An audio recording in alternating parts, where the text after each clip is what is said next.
Você sabe como é que funciona a fila de um transplante de órgãos? Como que a pessoa é priorizada? Tem como furar essa fila? Diversos questionamentos como esses foram feitos essa semana, principalmente em decorrência do caso do Faustão, que está internado por um quadro grave de insuficiência cardíaca e que precisou ser listado para o transplante. Esse vídeo até vai comentar sobre o caso do Faustão, mas a ideia é que ele seja um vídeo atemporal para explicar todos esses pontos para você. Se você é novo por aqui e ainda não me conhece, meu nome é Gustavo, eu sou médico, sou especialista em cardiologia e clínica médica e doutor em medicina interna. Aqui no canal eu falo de temas relacionados à medicina e às ciências da saúde de uma forma simples e descomplicada, direcionado a você que é da área ou não, que está aqui para adquirir mais conhecimento. Vamos entender então, a partir do caso do Faustão, como que funciona um transplante de órgão. Começando, por que alguém pode precisar de uma doação de órgãos? Bom, no caso do Faustão, como foi dito, foi uma insuficiência cardíaca avançada, né? Ou seja, o coração começou a entrar em falência e apesar de todo o tratamento empregado, ele não estava mais respondendo. Então, quando um órgão entra nessa situação, o que acaba surgindo como possibilidade é a substituição do órgão. No caso do Faustão, era o coração por uma insuficiência cardíaca. Se você quer saber tudo sobre insuficiência cardíaca, tem um vídeo aqui no canal que eu explico o que ela é, tá bom? Assiste lá na sequência, porque eu vou deixar também o link aqui na descrição. Pode ser, por exemplo, também uma insuficiência renal, quando o rim da pessoa para de funcionar e a pessoa passa a precisar de hemodiálise. Pode ser o caso, por exemplo, de alguém com cirrose que precise trocar o fígado, né? O fígado não funciona mais, vai precisar de outro fígado. Então, em geral, quem precisa do transplante é alguém cujo seu órgão está muito doente e ele perde lá a sua capacidade. Bom, mas de quem que essa pessoa pode receber este outro órgão? Basicamente, duas situações. Existe o transplante intervivos e o transplante de doador cadáver, né? De intervivos, acontece quando é algum órgão que ou é regenerável ou que tem mais de um no corpo. O clássico é pensar no rim, né? Quando um familiar doa o rim um dos rins dele para outra pessoa. Agora, por exemplo, o fígado também é um órgão que se regenera muito. Então, em alguns casos específicos, é possível uma pessoa doar parte de um fígado para outra e depois ela ter esse fígado regenerado. Em geral, nós falamos de transplante intervivos, falamos da questão dos rins, né? É onde nós mais lembramos, e aqui no Brasil ele é permitido aí entre doentes e, obviamente, é proibido o comércio de órgãos, né? Você não pode vender o teu rim. Apesar de às vezes as pessoas falarem, né, isso custa o preço de um rim, isso é crime. Já de um doador cadáver, como é que funciona? Não é igual as pessoas falam também. Ah, vamos pegar lá alguém que morreu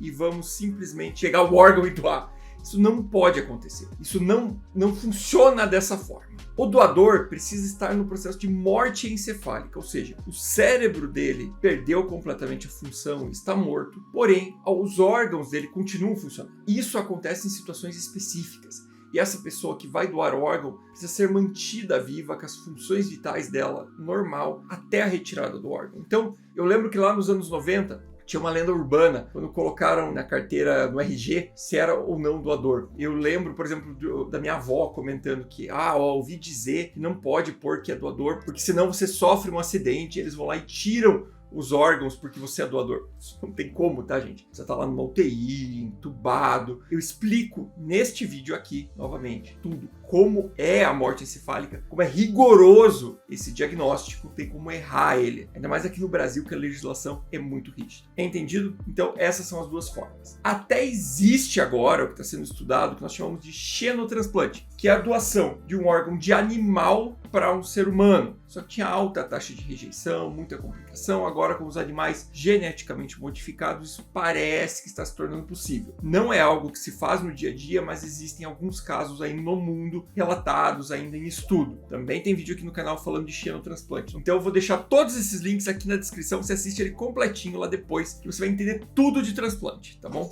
Só tô parando aqui, gente, para lembrar uma coisa. Tá aprendendo alguma coisa com esse vídeo? Não esquece de deixar o like, curtir, compartilhar, que isso é muito importante pro canal continuar crescendo. Vamos lá, será que a gente chega em 100 mil inscritos? Quero ganhar uma plaquinha, hein? Escreve aqui nos comentários. Vamos continuar falando do transplante.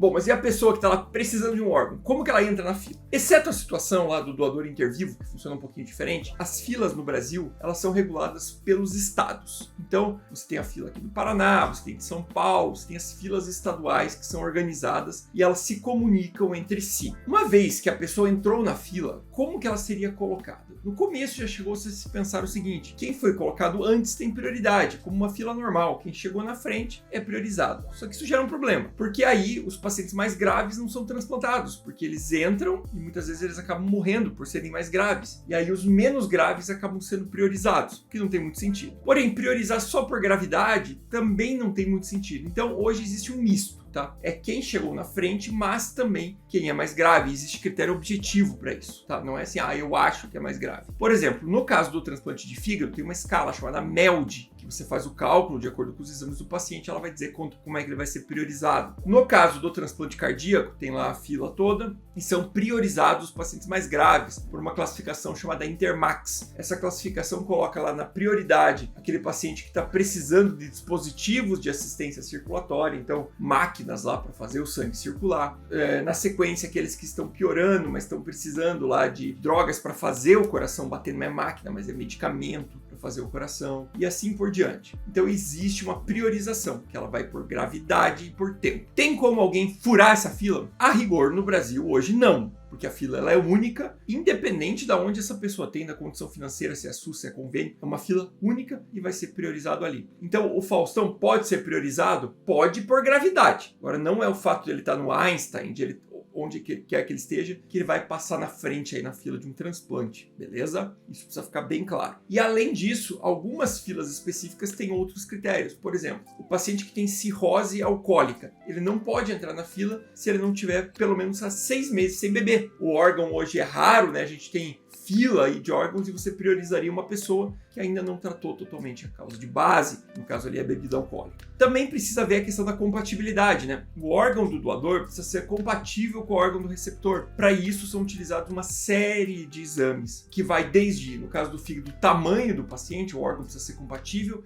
até mesmo as reações imunes. Alguns órgãos, como os rins, eles têm uma tendência de fazer essa imunização menor, então é mais fácil de serem compatíveis. E alguns órgãos, como fígado, no caso medula óssea, são bem mais difíceis, precisam de muito mais compatibilidade, certo? Então, gente, em resumo, existe uma fila, ela é organizada pelos estados, não tem prioridade por convênio, por questão financeira, a prioridade é por tempo que está na fila e pela gravidade. E aí, dentro dessa fila, quando surge um órgão, é visto de acordo com a compatibilidade, seja a depender do órgão de tamanho e do órgão ser compatível com aquele corpo, e também a questão da imunidade, beleza? Gostou desse vídeo? Aprendeu alguma coisa nova? Se sim, não esquece de deixar o like, curtir e compartilhar com pessoas que possam se interessar. Muito obrigado e até o próximo vídeo.